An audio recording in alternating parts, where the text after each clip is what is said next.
What's going on, everyone? Juicebags here, and welcome back to some Dungeon Defenders 2.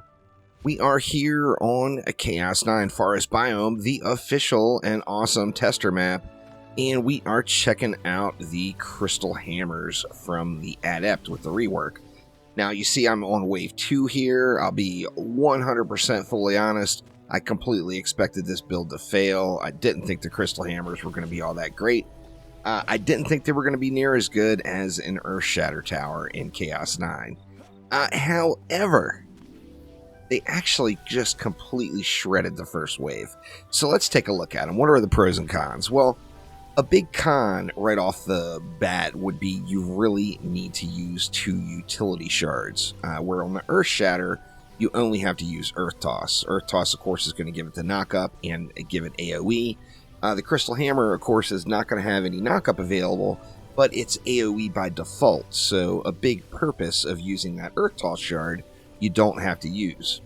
However, the width of the attack is just terabad, so you're really forced to use the Crystal Fissure.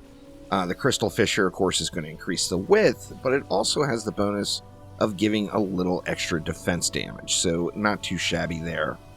Now, on the Earth Toss, one of the reasons I still feel like overall it's a better tower is you get more crowd control with that knockup and still offering the Petrify, but additionally you're able to double stack Mass Destruction and Destruction.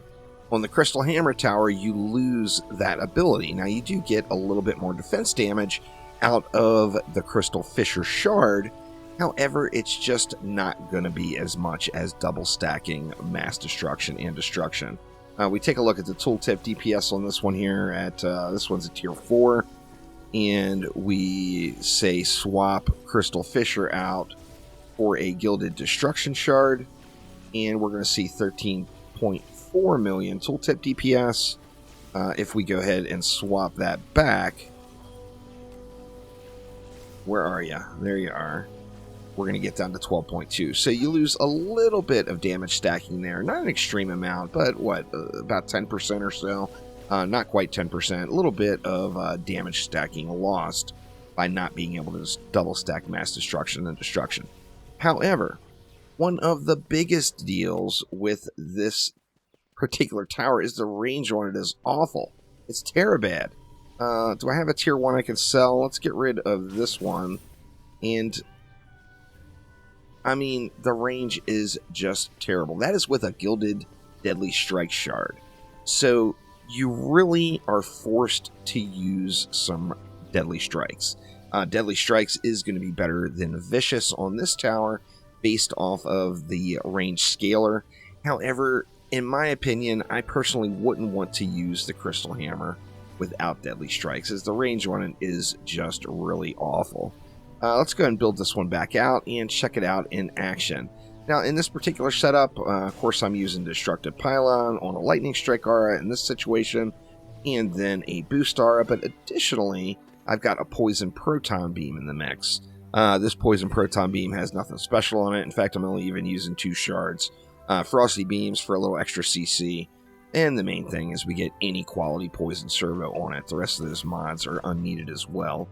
Now, let's go ahead and let it run. Like I said, I was pleasantly surprised by the shred value.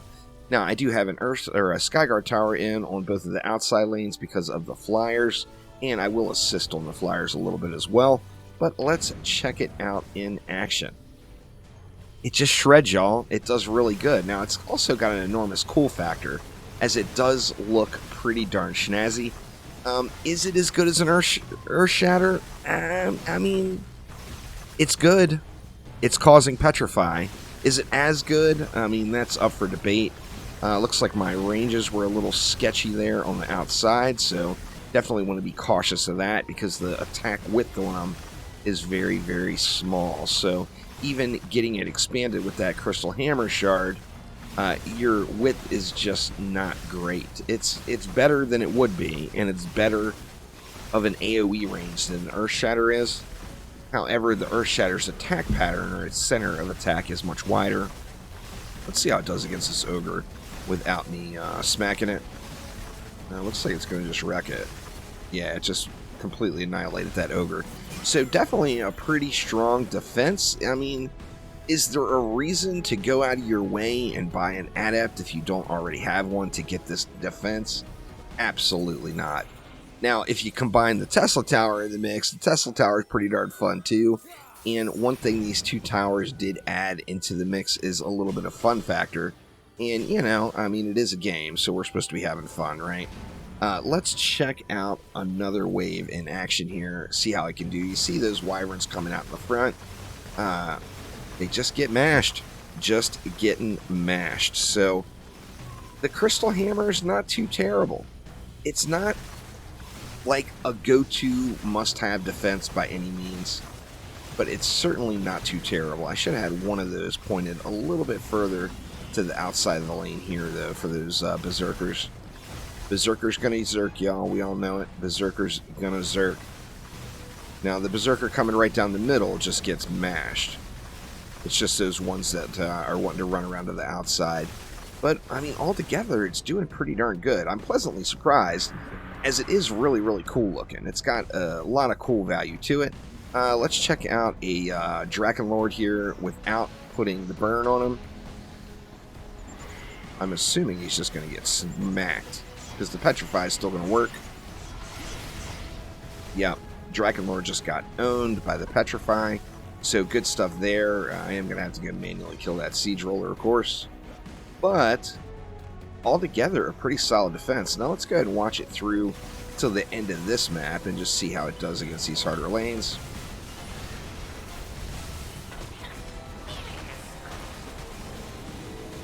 Don't have my heavy polearm on me, so I'm not even going to bother nuking.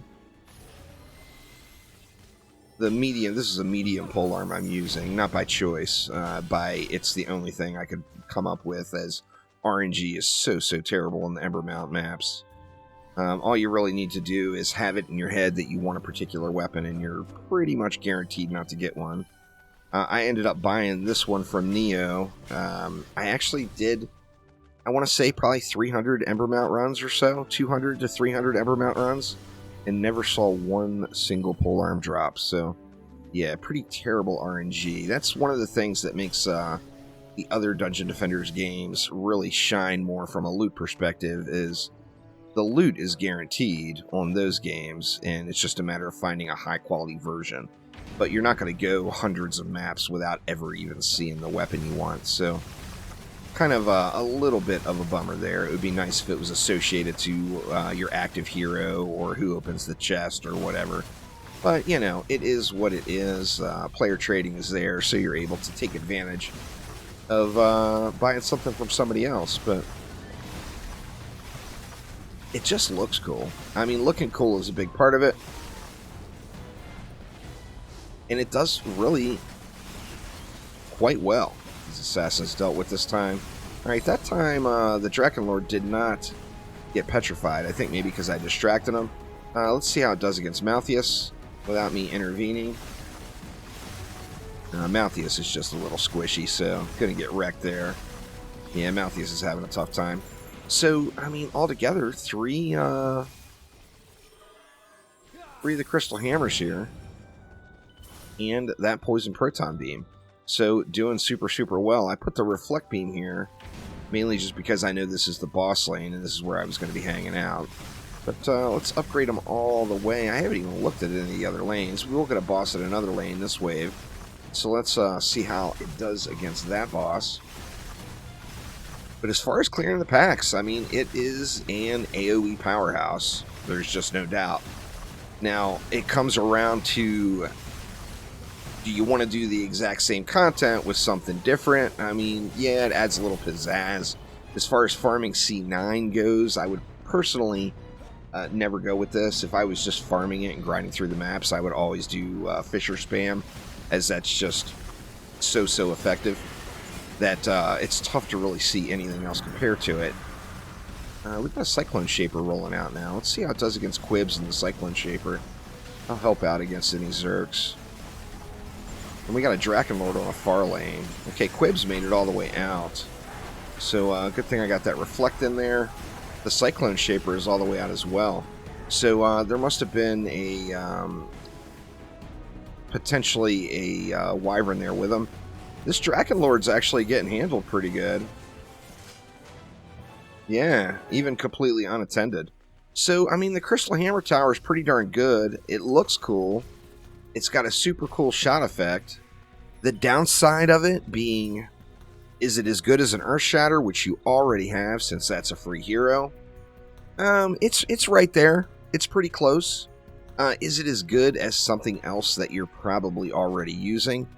Odds are it probably isn't, but it does give you a little bit different way to change it up a little if you're looking for a little bit something more interesting in Dungeon Defenders 2.